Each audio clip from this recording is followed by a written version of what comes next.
자, 오늘은 이렇게 주빌리 프레이즈라는 제목으로 이렇게 함께 모여서 찬양하고 은혜 받는 날입니다. 이미 너무 많은 은혜 받으신 것 같아서 너무 감사하고요. 그리고 또 방금 말씀드린 것처럼 오늘은 이제 금요 집회에서 빌립보서 설교를 시작하는 날이기도 합니다. 그래서 앞으로 금요 집회 때마다 아마 이제 목사님들께서 순서대로 빌립보서 본문을 이렇게 쭉 다뤄나가실 예정이에요. 오늘은 첫날인데 첫날이다 보니 우리 1장 1절, 2절 이렇게 앞부분부터 쭉 이제 살펴봐야 되겠죠. 오늘 우리가 같이 읽은 이 1절부터 6절 말씀을 조금만 더 자세하게 구분을 해보면 1절부터 2절까지는 편지의 머릿말에 해당하는 부분입니다. 편지의 머릿말에 해당하는 부분이고 3절부터 6절까지가 바울의 어떤 감사 그리고 기도에 해당하는 부분이에요. 바울이 지금 이렇게 빌립보에 있는 성도들에게 편지를 쓰던 당시만 해도 이 편지글이 가지고 있던 어떤 전형적인 형식이 있었거든요. 그러니까 그 시대 사람들이 편지를 쓰던 형식이 있었던 거예요. 주로 편지를 시작하면서 발신자가 수신자에게 이렇게 문안한다 하면서 이렇게 머릿말을 가장 먼저 이렇게 인사를 하면서 적었고, 그리고 나면 어떤 자신이 믿는 신들에게 비는 일종의 어떤 건강하십시오, 뭐 행운을 빕니다, 뭐 이런 그 내용을 담은 기원, 기도를 이어서 적었어요. 그래서 지금 바울의 이 빌립보서 편지도 지금 그 형식을 따라서 기록되고 진행되고 있는 중입니다. 그래서 1절부터 2절이 머릿말, 그리고 3절부터 시작된 기도가 오늘 우리가 읽은 6절을 지나서 11절까지 이어지거든요. 지금 그런 구성으로 진행이 되고 있다, 이렇게 생각을 하시면 될 것 같아요. 지금 바울이 이 빌립보 교인들에게 적어보내고 있는 편지의 뉘앙스를 뭐 이제 편지 시작이니까 파악하기는 쉽지는 않지만, 지금 우리가 읽었던 이 1절부터 6절까지의 말씀만 봐도 이 편지의 분위기나 뉘앙스가 좀 어떤 것 같아요? 빌립보서의 이 내용을 좀 보면 굉장히 좀 뭔가 힘차고 뭔가 좀 밝은 이렇게 뉘앙스로 시작하고 있다는 걸 좀 알 수 있어요. 첫 인사말을 건네면서도 이렇게 얘기하죠. 2절 보시면 은혜와 평강이 너희에게 있을지어다, 이렇게 시작합니다. 그렇죠? 그런데다가 이런 축복은 물론이고 기도를 하면서도 3절 보시면 내가 너희를 생각할 때마다 나의 하나님께 감사하며, 이렇게 얘기해요. 그래서 너희를 생각할 때마다 감사가 넘친다는 얘기예요. 지금 4절도 보시면 간구할 때마다 너희 무리를 위하여 기쁨으로 항상 간구함은, 이렇게 얘기해요. 그러니까 바울은 빌립보에 있는 그 교인들, 성도들을 위해서 기도할 때마다 감사와 기쁨이 넘쳤다는 얘기예요.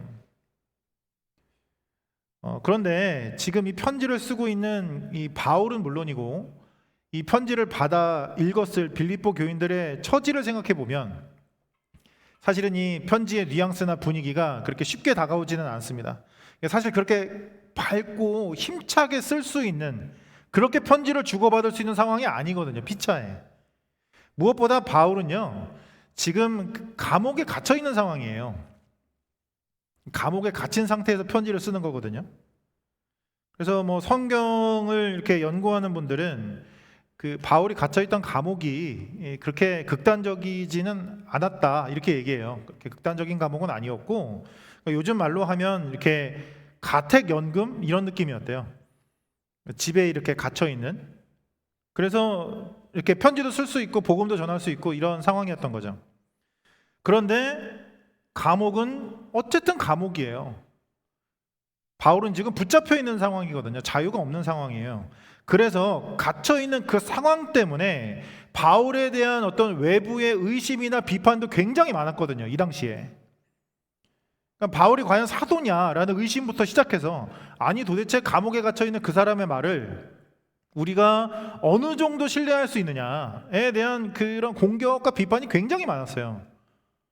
그래서 이제 우리가 나중에 살펴볼 빌립보서 내용도 쭉 보다 보면 나중에 이제 어떤 사람들까지 나오냐면 바울을 열받게 하려고 복음을 전하는 사람들 얘기까지 나오거든요.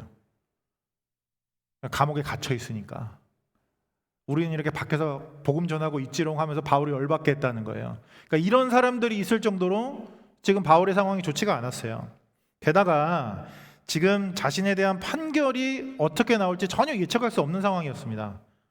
그러니까 내가 풀려나게 될지 아니면 결국은 내가 붙잡힌 이 죄 때문에 죽음을 맞이하게 될지를 전혀 예측할 수가 없는 상황이었거든요. 그래서 이후로도 이제 빌립보서를 쭉 보시다 보면 내내 삶과 죽음에 대한 어떤 비장한 그 문구들이 막 나오는 거예요. 그 마음에 그 죽음에 대한 부담이 있었거든요. 내가 죽을 수도 있고 살 수도 있겠구나. 이게 지금 바울이 처한 상황이었어요. 빌립보 교인들도 사실은 어려운 건 마찬가지였습니다. 그 당시 빌립보라는 도시는요, 이 은퇴한 군인들 있죠. 그러니까 퇴역 군인들이 머물던 곳이었대요. 군 생활을 마치고 은퇴를 하면 빌립보라는 도시에 가서 지냈던 겁니다. 미국에서도 군인 출신들이 엄청나잖아요, 그렇죠? 군인 출신입니다. 그러면은 다 통과더라고요, 그죠? 그러니까 미국도 그런데 이 당시 로마가 어땠겠냐고요? 얼마나 우대를 받았을까? 그러니까 빌립보는 그런 사람들이 모여 사는 도시였다는 거예요. 그래서 빌립보 시민들은요, 로마 시민들과 어떤 동일한 특혜, 권리들을 누렸던 것은 물론이고 어떻게 보면 그 이상의 자긍심을 갖고 있던 그런 도시였어요. 이런 빌립보에서 황제 숭배가 얼마나 큰 영향력을 갖고 있었을지를 좀 예상해 볼 수 있습니다. 그렇죠? 군인으로 퇴역한 사람들이 잔뜩 모여 사는 그 지역에 가이사라는 이름이 갖고 있었을 영향력, 그 사람들이 그 이름을 얼마나 자랑스럽게 외쳤을까요? 가이사가 나의 왕이다. 가이사가 나의 주님이다. 나는 그 주님인 가이사를 위하여 평생을 바쳐 군 생활했던 사람이야. 이거 하나로 다 통했던 곳이었을 거라고요, 아마. 그런 한복판에서, 그런 빌립보 한복판에서 그리스도인으로 살아야만 했던 이 빌립보 성도들의 처지가 어땠을까를 좀 생각해 보게 되는 거예요. 아마 많은 게 막혔을 거라고요. 가이사가 주님입니다 라고 고백하는 그 공동체 안에서, 그 도시 안에서 그리스도인으로 산다 라는 것 때문에 얼마나 많은 걸 포기했어야 했을까. 고립되어 있었을 거라는 거예요. 이게 빌립보 교회의 현실이었습니다. 그런데 놀라운 게 지금 감옥에 갇혀 있는 바울이 현실에 갇혀 있는 그들에게 이렇게 쓰고 있다는 거예요. 내가 너희를 생각할 때마다 나의 하나님께 감사한다. 내가 간구할 때마다, 내가 너희를 위해서 기도할 때마다 얼마나 기쁜지 몰라. 이 얘기를 지금 바울이 했다는 거예요. 이게 어떻게 가능할까요? 이게 도대체 어떻게 가능한 편지냐는 거예요. 바울이 머릿말에 적었던 이 한 구절이 사실은 모든 걸 이해하게 만들어줍니다. 우리 1절 한번 같이 보시겠어요? 1절 보시면 바울이 이렇게 적습니다.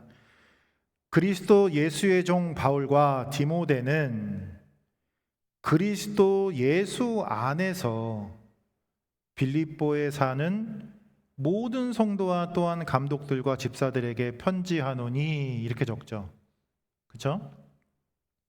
그리스도 예수의 종 바울과 디모데는 지금 빌립보에 사는 모든 성도와 감독들, 집사들에게 편지하고 있어요. 그런데 그들은 어디에 사는 성도이며 어디에 사는 감독이고 어디에 사는 집사들이냐는 거예요.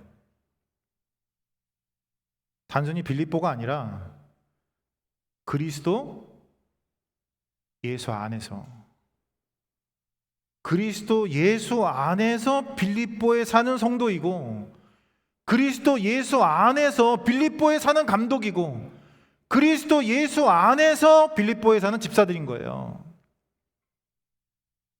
단순히 빌립보에 살고 있는, 빌립보에 갇혀 있는, 빌립보에 눌려 있는 심지어 빌립보에 억눌려 갇혀 사는 그런 너희들이 아니라, 비록 빌립보라는 현실에 두 발을 딛고 살기는 하지만 그들은 다름 아닌 예수 그리스도 안에 있는 존재들이었던 거예요. 너희들은 단순히 빌립보에 사는 존재가 아니야. 비록 너희들이 두 발이 거기에 딛고 서 있다 할지라도 그리스도 예수 안에서 빌립보에 사는 너희들이여, 이렇게 부르는 겁니다.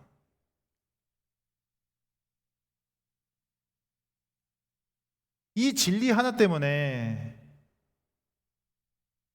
모든 게 뒤집어지기 시작하는 거예요. 이 진리 하나 때문에 많은 것들이 바뀌기 시작합니다. 가장 먼저 바뀌기 시작하는 게 뭐냐면, 이 진리 때문에 그들의 주인이 바뀌는 거예요. 예수 그리스도 안에 있는 한 그들의 주인은 더 이상 가이사가 아닌 겁니다. 그들의 주인은 예수 그리스도인 거예요. 예수 그리스도 안에 있기 때문에. 예수 그리스도가 주인이 되고 나면 따라서 바뀌는 것들이 있습니다. 무엇보다 주인이 바뀌면서 정체성이 바뀌는 거예요. 예수가 주인이 되고 나니, 그렇습니다, 가이사가 주님입니다가 아니라 예수 그리스도가 나의 주님입니다가 되고 나니 그 고백을 하는 자의 정체성이 바뀌는 거예요. 그 사람은 더 이상 가이사의 종이 아니에요. 누구의 종이에요? 예수 그리스도의 종이 되는 거예요. 예수 그리스도 안에 있으므로 그 사람의 주인이 바뀌고, 그 사람의 주인이 바뀜으로 그 사람의 정체성이 바뀌는 겁니다. 그렇게 보면 빌립보서의 첫 단어가 굉장히 의미 있게 다가오기 시작해요. 빌립보서가 지금 어떻게 시작하고 있나 한번 보세요.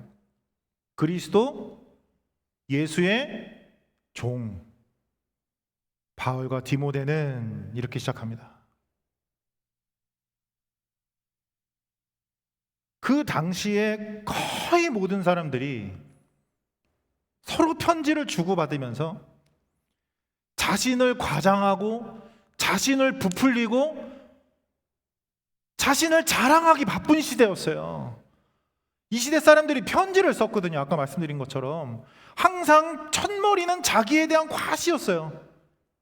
내가 얼마나 잘난 사람인데, 내가 얼마나 잘 나가는 사람인데, 내가 얼마나 멋진 사람인데 내가 너에게 편지하노라. 이렇게 편지를 주고받던 시대였습니다. 근데 바울은 달랐던 거예요. 바울은 감옥 안에 있는 자가 아니라 예수 그리스도 안에 있는 자였습니다. 그 사람의 주인은 예수 그리스도예요. 그래서 첫 머리부터 이렇게 적고 시작하는 거예요. 그리스도 예수의 종 바울은.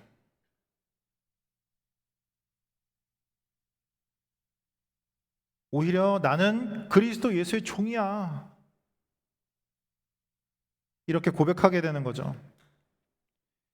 이렇게 정체성이 종으로 바뀌고 나면, 그렇게 뒤바뀐 정체성 때문에 그들이 경험했을 가장 큰 은혜, 가장 큰 변화, 이어서 따라오는 가장 큰 변화는 해석의 변화입니다.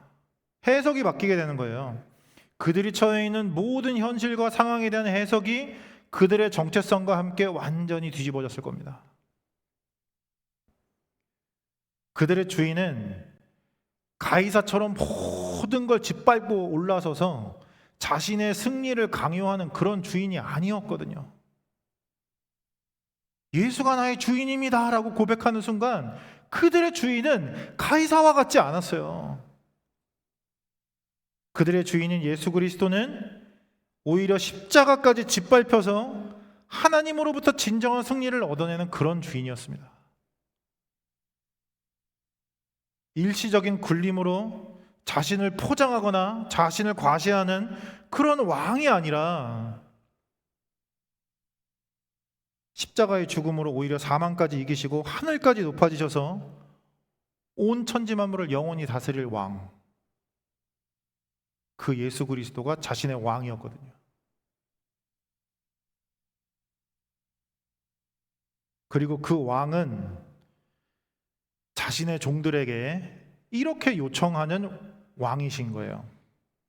요한복음 15장 20절에 이렇게 요청하십니다. 내가 너희에게 종이 주인보다 크지 못하다 한 말을 기억하라. 사람들이 나를 박해하였은즉 너희도 박해할 것이요 내 말을 지켰은즉 너희 말도 지킬 것이라. 요청하시는 왕이시고, 누가복음 9장 23절, 또 무리에게 이르시되 아무든지 나를 따라오려거든 자기를 부인하고 날마다 제 십자가를 지고 나를 따를 것이니라 요청하시는 왕이거든요. 이거는요, 없는 고난을 애써서 더 주겠다, 너희들이 굳이 십자가 지지 않아도 되지만 그래도 너희들은 나를 위해서 십자가를 이제부터 져줘야 돼 라고 얘기하는 그런 어떤 세디스트의 강요가 아니에요.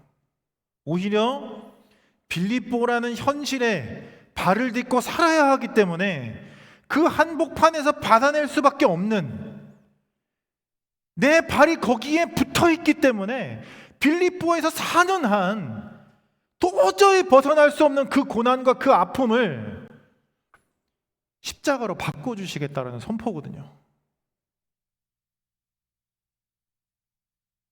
그래서 결국 그 십자가 넘어 반드시 성취되는 부활의 그 승리와 영광을 주인 되시는 예수 그리스도와 함께 반드시 너희에게 허락할 거야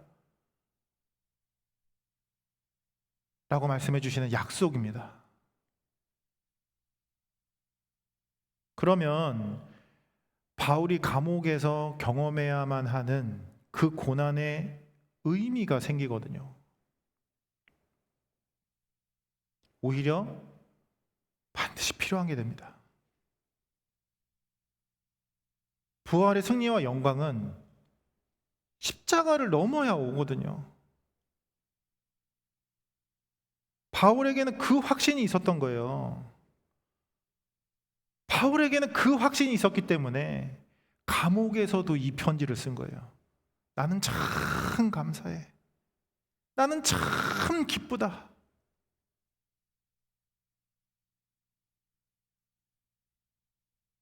빌립보의 성도들이 버텨내야만 했던 그 하루하루의 삶의 의미가 생깁니다.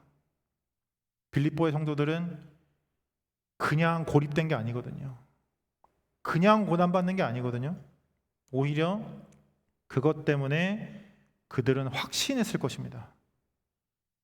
내가 바로 그리스도의 종이구나. 그들이 경험해야만 하는 그 하루 때문에 확신했을 거라고요. 이 십자가 넘어서 반드시 부활이 오겠구나.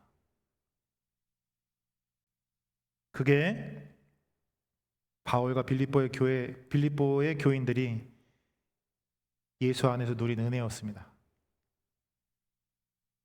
예수 안에서 주인이 바뀌고 정체성이 바뀌고 해석이 바뀐 그들이 누린 은혜였다고요.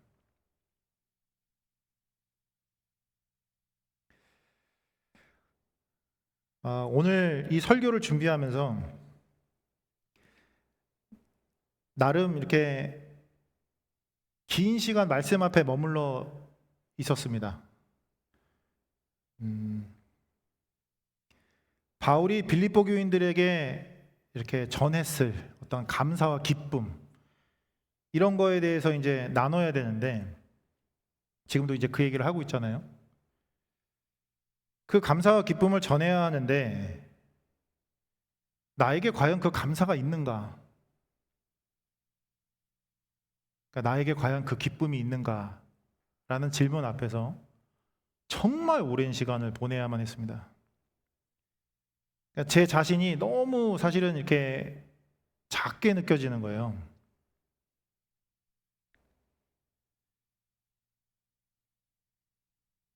그러니까 미국을 자유의 나라라고 하잖아요, 그죠?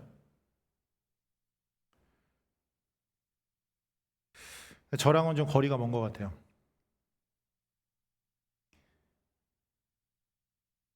마흔 넘어 미국 와서 여전히 적응해야 하는 이곳이 저에게는 감옥처럼 느껴질 때가 많습니다. 여전히 잘 되지 않는 언어의 문제와 잘 흡수되지 않는 문화가 있거든요. 그게 그렇게 잘 되지 않는 것 같아요. 여기에서 지냈던 맥락이 길지가 않으니까 극복이 안 되는 거예요.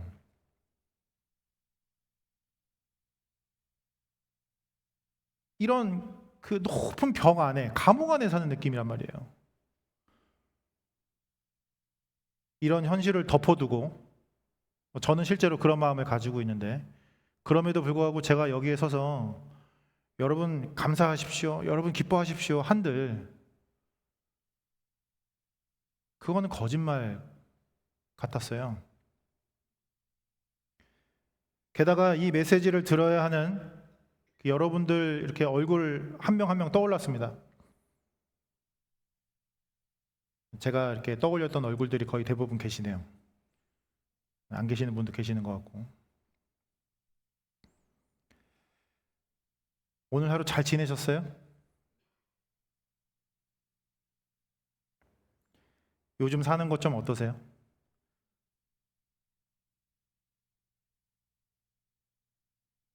빌립보에서 살아내야 했던 그 빌립보의 성도들처럼, 아니면 그들보다 더 혼란스러운 하루하루를 버텨내야 하는 게 여기 있는 우리들의 일상일지도 모르겠습니다.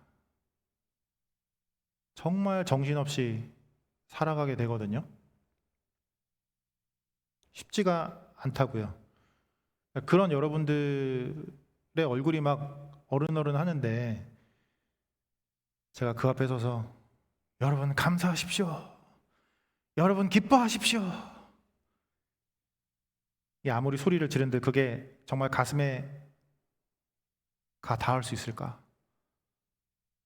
이 걱정이 들더라는 거예요. 그런데 그리스도 예수 안에서, 그리스도 예수 안에서, 그리스도 예수 안에서라는 이 진리 하나가 제 안에 큰 변화를 가져오기 시작하는 거예요. 미국 한복판에, 펜실베니아 한복판에 발 딛고 서 있기에 저는 비록 오늘도 겨우겨우 살아내는 게 전부이지만 오히려 예수 안에 있기 때문에, 오히려 예수 그리스도가 저의 주인이 되시기 때문에 부끄럽지만 저는 예수 그리스도의 종입니다 라고 고백할 수 있기 때문에, 저의 주인 되시는 예수 그리스도께서 오늘 저의 하루를 십자가라고 불러주시고 그 십자가 넘어 부활을 허락해 주시겠다고 약속해 주시는 거예요.